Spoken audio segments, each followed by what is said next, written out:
la historia de la humanidad. En los próximos 20 vamos a aprender más que en estos 50, que en toda la historia humanidad. Entonces, dentro de 2 generaciones, vamos a ir doblando nuestro conocimiento. Y para la élite es malísimo eso, porque crea competencia a sus servicios. Por eso para ellos el modelo a nivel de escuela es Suiza, donde los niños ricos tienen el futuro y todo lo demás, con 14 años van a hacer el aprendizato, que es aprendizato donde ya está predeterminado. Tú vas a ser, ¿cómo se llama? Camarero, tú vas a ser fontanero, tú vas a trabajar, yo que sé, en la fábrica. Y así se hace en Suiza. ¿Okay?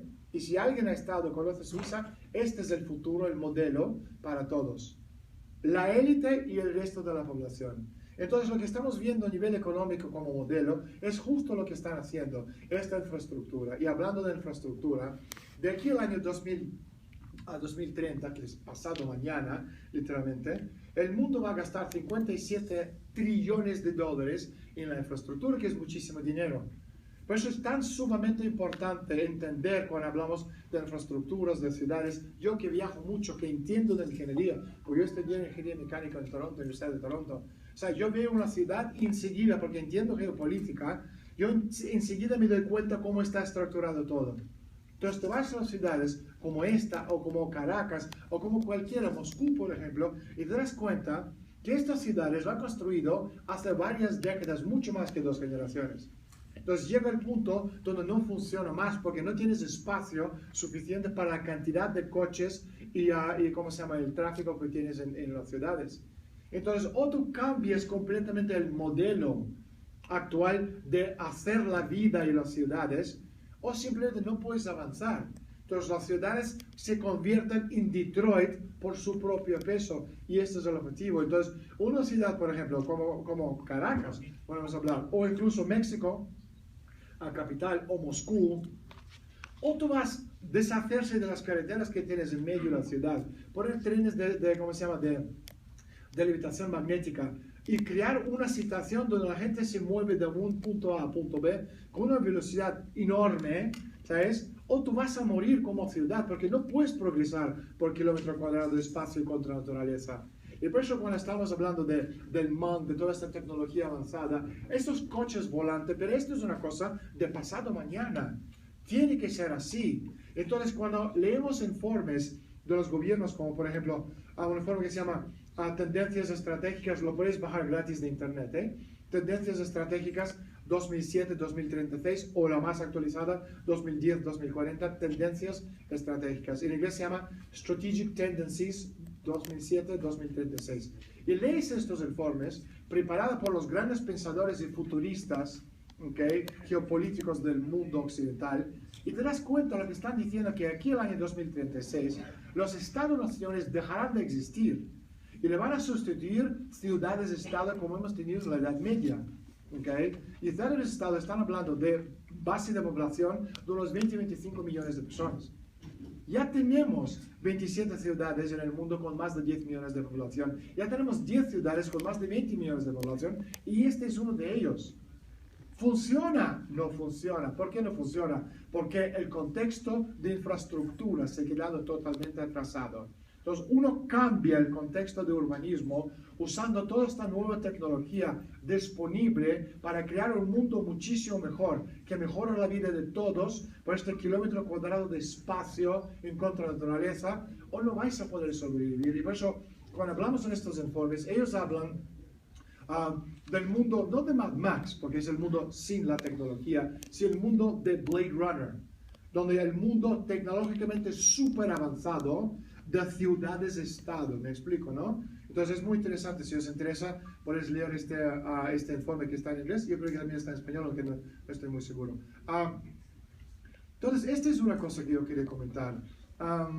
Después, entonces, se quedaron claro, ¿no? Lo que está pasando.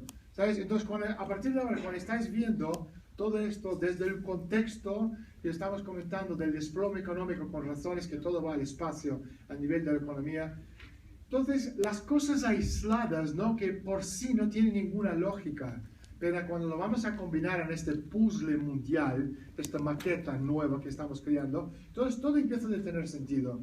¿Por qué están eliminando el dinero efectivo? ¿Por qué están bajando tipos de interés? ¿Por qué no pueden arreglar la economía mundial toda esa gente que tiene miles y miles y miles de doctorados en economía? Porque no hay ningún interés de hacerlo.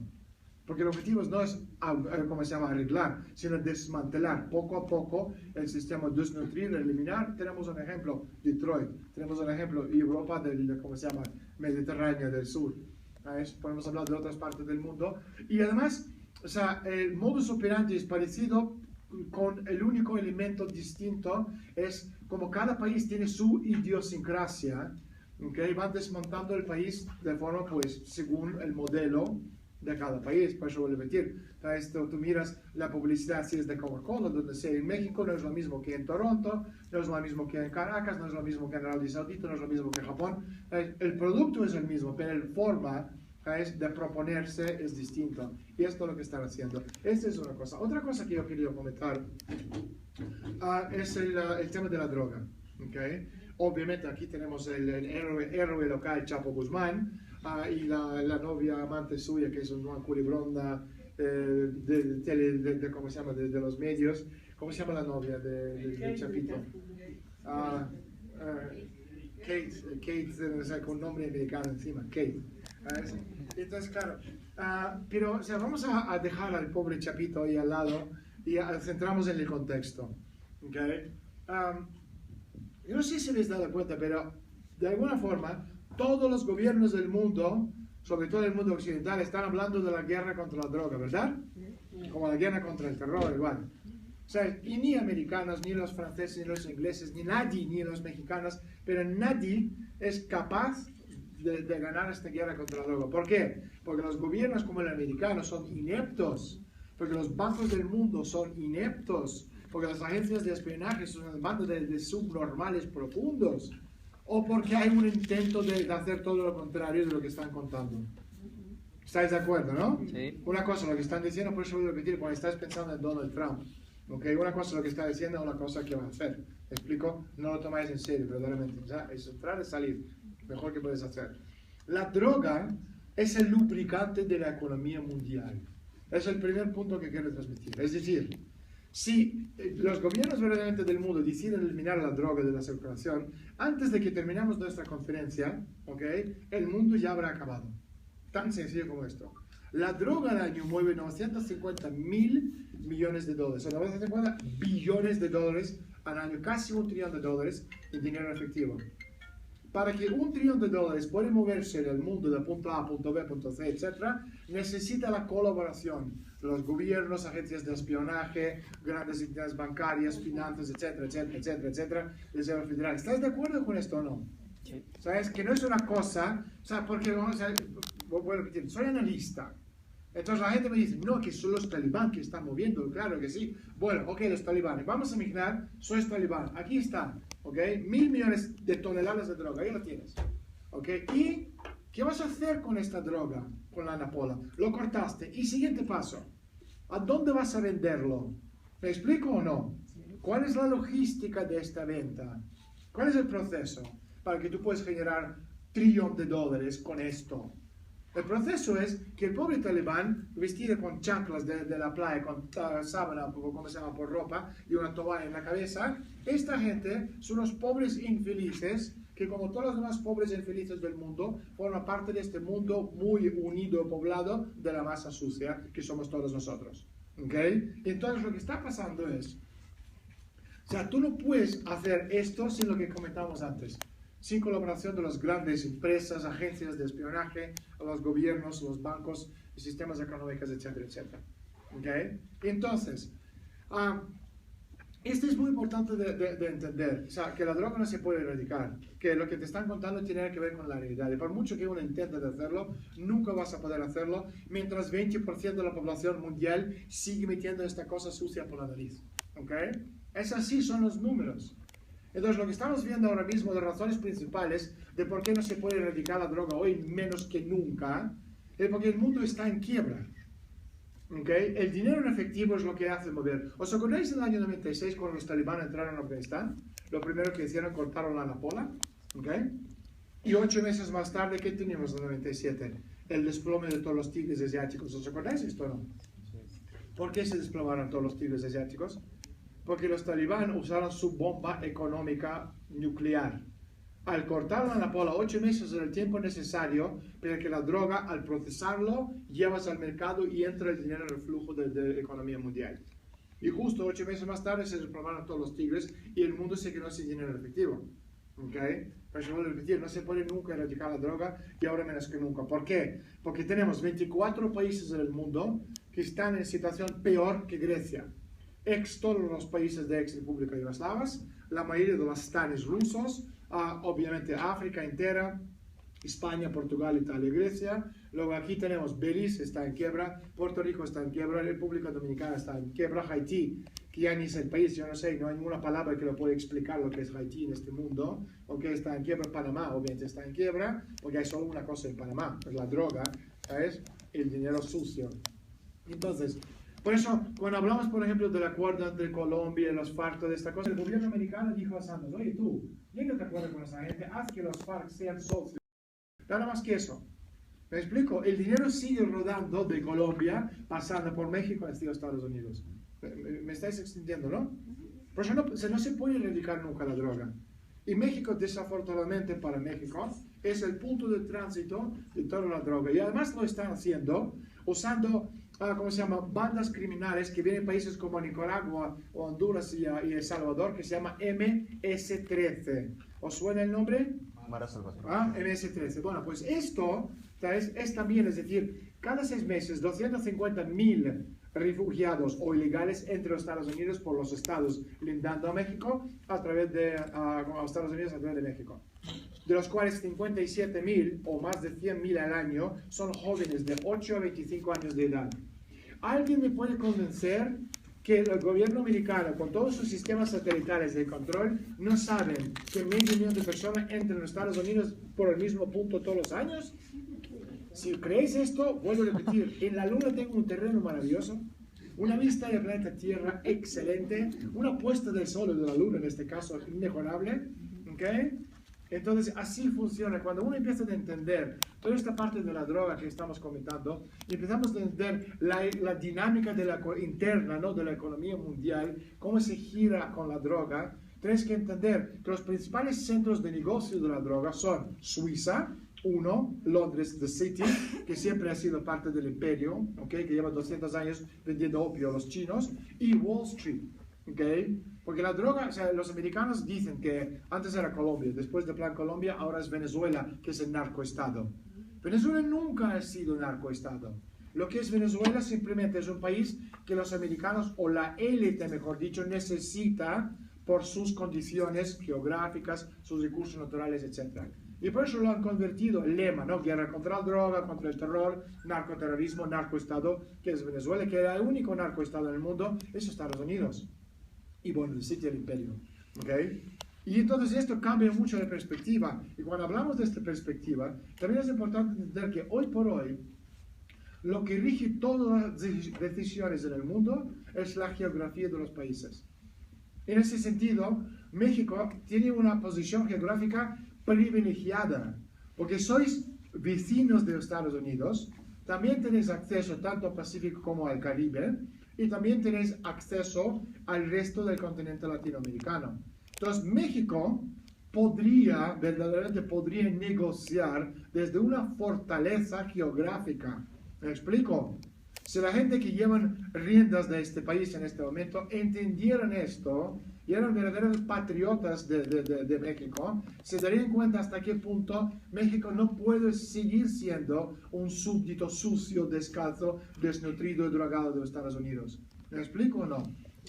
Es otra cosa. Y entonces, ¿por qué, por ejemplo, les pongo el ejemplo de Venezuela? ¿Qué quiere la élite de Venezuela? ¿Por qué están hablando tan mal de todos? De narcoestado, narcogenerales, narco todo, narco aquello. Porque Venezuela, primero, a nivel geográfico, está posicionado en el Caribe. ¿Ok? Entonces tú tienes la ruta de la droga, Colombia pasando por México hacia Estados Unidos, pero la ruta mucho más corta es de Venezuela a la isla española, que es Isla Española, Haití y República Dominicana. ¿Ok? Venezuela, Isla Española, New York. Esto es la ruta muchísimo más corta. Y si tienes ruta más corta, ganas más dinero. Por eso cuando Clinton entró en la Casa Blanca, Su primera llamada era a Colombia para liberar a Carlos Lechner. ¿Os suena el nombre? ¿Sabes? Que uno de los fundadores de Cartel Medellín, que no era fundador de Cartel Medellín, porque Cartel Medellín lo fundó la CIA, ¿ok? Con el objetivo de un modelo de negocio, porque todo se trata de modelos de negocios.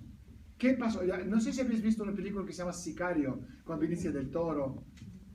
No llegó aquí, no puede ser. Es excelente. Si no lo habéis visto, por favor, tenéis que ver esta peli. Es excelente la peli, ¿ok? Sobre todo el narcoestado, ¿no? Entonces, hay una escena donde Benicio del Toro está hablando con una chica joven, idealista de la DEA, y de la DEA, no, de la FBI, y le dice, ¿tú eres mexicano? Y dice, no, ¿de dónde eres? De Cartagena, dice Benicio del Toro. Le dice, Colombia. Pero tú trabajas con la DEA, y dice, no. Entonces dice, ¿para quién trabajas? Dice, para colombianos. Entonces él no entiende nada. Y entonces Benicio del Toro le dice, nada de lo que tú estás viendo va a tener ningún sentido a tus oídos americanos hasta que eres capaz de ponerlo en pie y mirarlo de una perspectiva completamente distinta. Y es exactamente eso. Porque el modelo de negocio durante la época de Cartel Medellín era one-stop shop, todo centralizado, ¿me explico, no? Después de la desaparición del Cartel Medellín, de Pablo Escobar y compañía, lo que han hecho es diversificar el negocio. Y ahora tenemos a los Zetas, a los Sinaloa, ¿sabes? Todo ese tipo de cosas descentralizado, donde cada uno lleva una parcelita chiquitita. Y para la élite, sobre todo la DEA y la CIA, que son dos entidades principales cuyo negocio número uno es controlar las rutas de la droga. Si alguien piensa que la DEA está ahí para asegurarse que no hay droga, os equivocáis completamente. Volvemos a mi propuesta de vender un terreno en la luna, ¿ok? De hecho, era la DEA que estaba detrás del atentado en Tarata, en Lima, en Perú, ¿okay? Que era una bomba mini nuclear que usaban para deshacerse del sendero luminoso y al mismo tiempo hacerse con su ruta de cocaína. ¿Okay? Eran ellos también por detrás de lo que hemos visto en Nogales, en Colombia, etcétera, etcétera, etcétera. ¿Okay? Pero esto yo creo que también es básico. No creo que necesito explicar a un mexicano lo que hace la CIA y lo que hace la DEA. ¿Okay? Pero lo que está pasando es, otra vez, la élite están intentando, igual que a nivel económico, necesitan meter todos dentro de un modelo, un patrón. A nivel de la droga también necesitan volver y centralizar el negocio. Y por eso estamos viendo ahora mismo que la pillaron a Chapo Guzmán, que mataron a unos colaboradores importantes de Zetas, todas esas cosas, son daños colaterales, pero todo esto se hace a nivel de centralizar el negocio, eliminar toda esta cosa secundaria, terciaria y tener cuanto menos y más poderosos, más grandes que nunca, todos obviamente controlados por esta superélite mundial, me explico, ¿no? Entonces esto también en la parte de geografía, hablamos de Venezuela, y hay otro elemento más de por qué van a por Venezuela ahora mismo. Igual que en los años 90, para este aparatito, teléfono smartphone, necesitamos coltán, ¿verdad? ¿Sí o no? ¿Ok? Que está en África. Ahora mismo, para todo este sistema espacial del modelo de negocio, necesitan minerales que están en Venezuela. De hecho, de los 17 minerales principales en el mundo, 15 están en Venezuela. También están en Rusia. ¿Pero a quién vas a invadir? ¿A una potencia nuclear con 8.000 cabezas nucleares? ¿O a un país como Venezuela? ¿Me explico, no? Por eso, todo esto, o sea, en el sentido que México es muy distinto a otros países, porque habéis visto, ¿sabes? Por un lado, la influencia de Estados Unidos, el gran hermano americano, que está aquí imponiendo su forma de ser, ¿ok? Y también al mismo tiempo, México es un país latinoamericano, que estáis en América del Norte, y ahí estáis, entendéis, tenéis una, ¿sabes? Perspectiva única de entender todas esas cosas que un americano de turno, un canadiense, un europeo blanco no podría entender, ¿me explico, no? Entonces, bueno, hemos comentado el tema de la droga, hemos comentado el tema de... Y por eso lo que comentamos, ¿no? Para terminar el tema de la droga, tú no puedes erradicar todo esto, ¿sabes? Porque la economía mundial no te permite, ¿sabes? Y al mismo tiempo, en cualquier operación, es otra cosa que quería comentar, que en cualquier operación de inteligencia, ¿okay? O del gobierno, o sea, no tienes un objetivo, tienes siempre muchos objetivos. Porque para montar una operación es muy costoso, entonces muchas agencias comparten o reparten el presupuesto o los gastos. Por eso puedes tener en Estados Unidos la LONI, como se llama, NSA, la CIA americana, la DEA, FBI, etcétera, etcétera, cada uno con su parcelita y su objetivo. Yo pido a este traficante, tú me das la droga, yo con esto hago tal, me hago caso con la información que tú me vas a dar para promoverlo por otro lado, y cada uno tiene su objetivo. Y por eso cuando estamos hablando del tema de la droga o de cualquier operación de la élite, tenéis que buscar el máximo número de posibilidades para poder entender lo complejo que es una operación. Y por eso, hablando de la droga, podemos decir, uno, es el lubricante de la economía mundial. Necesitamos esto para sostener hasta que ya no necesitamos más. Dos, ganamos muchísima pasta. Tres, creamos las condiciones necesarias para tener la excusa para entrar en un país vía DEA, vía la CIA. ¿Me explico, no? ¿Estáis de acuerdo? Por algo DEA está en todos los países. Supuestamente en la lucha contra la droga, el objetivo es completamente distinto. Después tenemos otros objetivos donde podemos hablar, por ejemplo, si yo tengo una droga en el país, esta droga mata ¿a quién? A los mayores de edad. Gente que tiene 70, 80 años. No, mata a los jóvenes, ¿verdad? Que es el futuro del mundo. Por eso miramos, por ejemplo, a nivel de América Latina. Pepe Mujica, os suena el nombre, ¿no? Expresidente de Uruguay.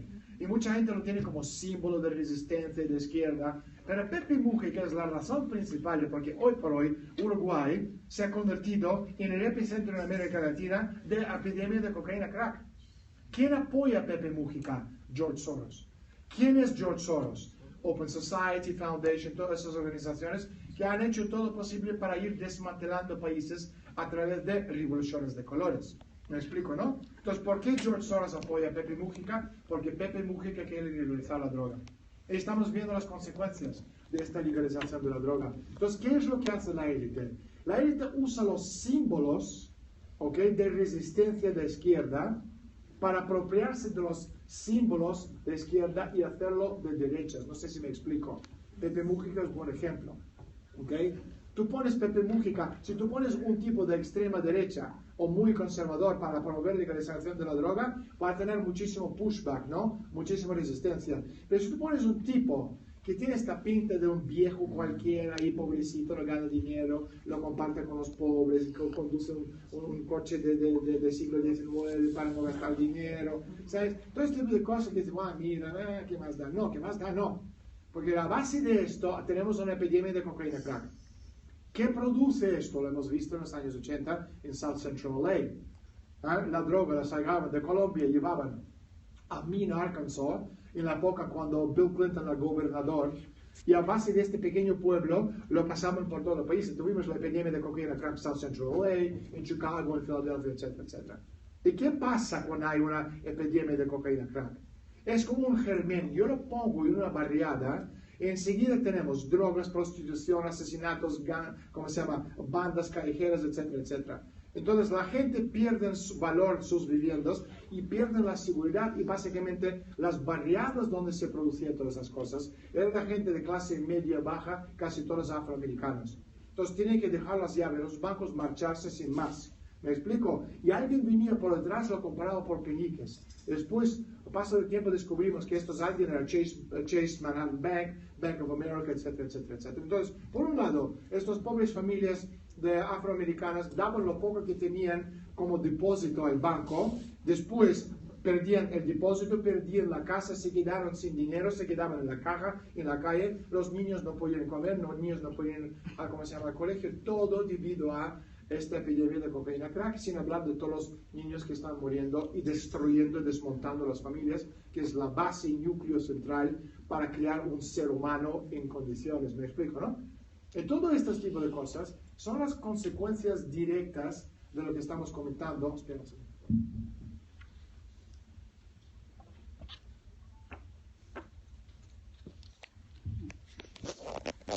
A nivel de la droga, ¿ok? Está claro, ¿no? Vale, pues hemos comentado tal. Sé que no tenemos mucho tiempo, entonces tampoco quiero... Mira, yo quería comentar otra cosa y luego también quiero hablar un poco de México. Mucha gente me pregunta, sobre todo basado en mi último libro, que se llama Fuera de Control, hablando del terrorismo islámico y todo eso, ¿no? De dónde viene, cuál es el objetivo, etcétera, ¿no?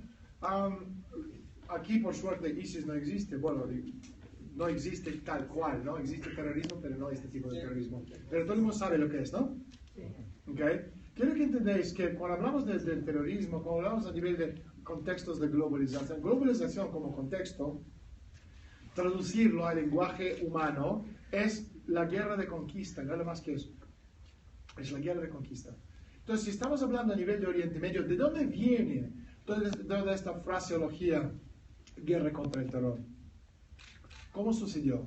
Bueno, esto viene de los medianos de los años 80, más o menos a la misma época que sale Gorbachev en Unión Soviética, que todavía existía en mi país, y al mismo tiempo las grandes empresas de marketing americanos crearon este lema, la guerra contra él. ¿Por qué crearon este lema?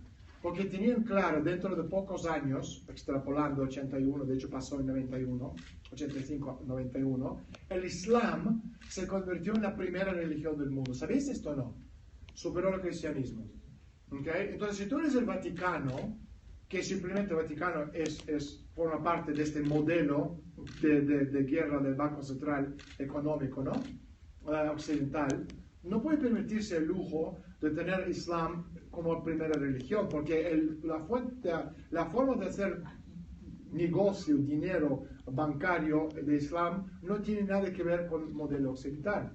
¿Me explico? Y como Vaticano siempre, a lo largo de los últimos 2000 años, ha sido empresa número 1 de Fortuna 500, ¿ok? ¿Estáis de acuerdo con eso? ¿Ok? Que nadie piensa que Vaticano tiene algo que ver con Dios o con la religión. Nada que ver en absoluto.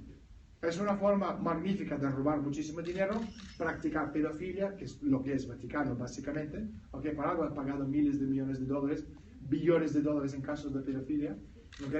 Y por encima de todo son grandes terratenientes, los más grandes del mundo, el Vaticano. Entonces, claro, cuando tienes un modelo económico occidental y tienes otro modelo, que es la alternativa, el Islam, sin usura, etcétera, etcétera, la guerra contra el terror proporciona a esta élite supranacional la capacidad, ¿okay?, de meter Islam dentro de una jurisdicción occidental. ¿Me explico lo que estoy diciendo? Y esto es lo que es la guerra contra el terror, ¿sabes? Y después hablando de variaciones, ¿no? Este es uno. Ahora, como el negocio mundial pasa, cuando hablamos de camino de seda, Occidente a Oriente, justo por esta parte del mundo, ¿no? Hablando de Oriente Medio, necesitamos de alguna forma limpiar toda esta zona de estados-naciones y crear caos en todos los países para poder, a través del caos, controlar la dialéctica. ¿Me explico? ¿Sí o no? Y por eso estamos viendo Afganistán destrozado, Irak desmantelado, Libia también caput, Siria han querido hacer lo mismo. Después hubiese venido Irán y después Rusia. Y después con Rusia hubiésemos llegado al punto de tercera guerra fría, cuarta guerra termonuclear. No llegó a esto, por suerte, pero desde luego el intento estaba ahí. Entonces, estos grupos terroristas, estamos hablando de Al-Qaeda, estamos hablando de ISIS, estamos hablando de como combatientes ¿cómo se llama?, de Libia, del 17 de febrero, cualquier de esos grupos terroristas en Libia, en Siria, hay más de 600 grupos terroristas, ¿ok? Son simplemente herramientas desechables de este control. Os pongo un ejemplo muy, muy sencillo, luego hablamos de la financiación también, que es importante. ¿Dónde saca la pasta esta gente? ¿Ok? Porque si tú eres terrorista, no es que te vas al cajero automático con tu tarjeta para comprar el Kalashnikov, digo yo, ¿no?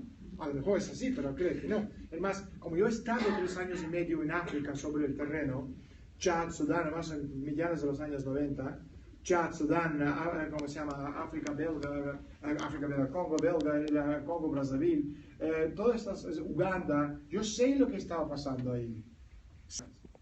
Entonces, si miramos la financiación, y luego ya hablamos de Libia, hablamos de financiación del terrorismo. El modelo es el mismo que financiación de grupos, ¿sabes?, narcotraficantes o narcoterroristas en México y en el continente latinoamericano.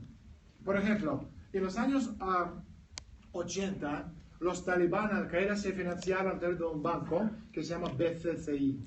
¿Okay? Este banco era el banco más sucio del mundo. ¿Okay? Todos los dictadores del mundo, todos los narcotraficantes tienen sus cuentas ahí. Después de esto, llegando a la situación actual, tenemos UBS en Suiza, que son los centros principales de financiación del terrorismo, Hong Kong Shanghai Banking Corporation, en los Emiratos Árabes. ¿Okay? Estos son los 2 bancos principales a nivel de control de los gastos terroristas. Había un tipo que se llama Brad Bilkenford, es un soplón, en inglés se llama whistleblower, que trabajaba como analista en UBS en Suiza. Este tipo descubrió 19.000 cuentas secretas, donde había 54.000 millones de dólares, o sea, 54 billones de dólares.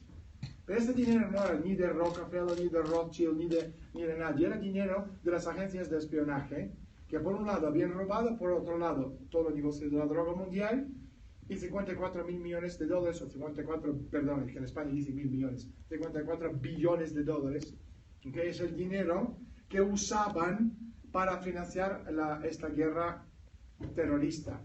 Y el tipo que era el testaferro de este dinero en UBS Suiza era un tipo que se llama Abdallah con la A, Aziz. Este Abdallah Aziz, lo explico en el libro con documentos de todo, era íntimo amigo de Rudy Giuliani. ¿Os suena el nombre de Rudy Giuliani?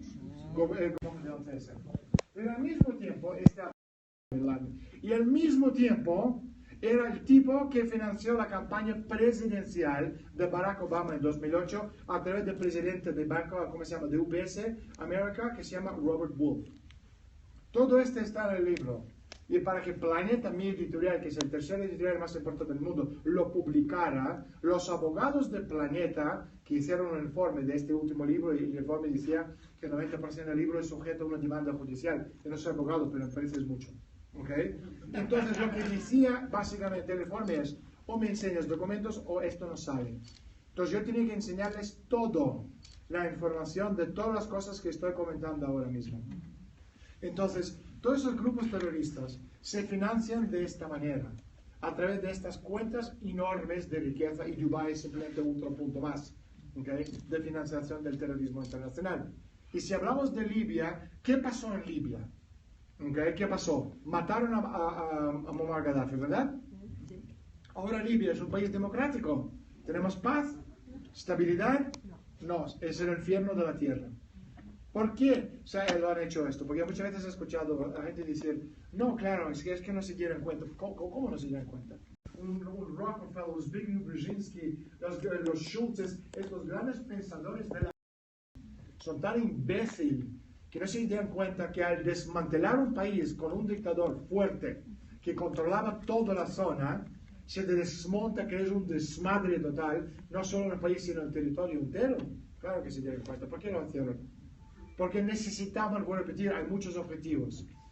Al desmantelar el país, pero no solo lo desmantelaron, como han hecho en Irak, por ejemplo, y después se hicieron con el control de Irak. No, los americanos y británicos lo volaron vacío, ¿verdad? Este vacío no se queda vacío.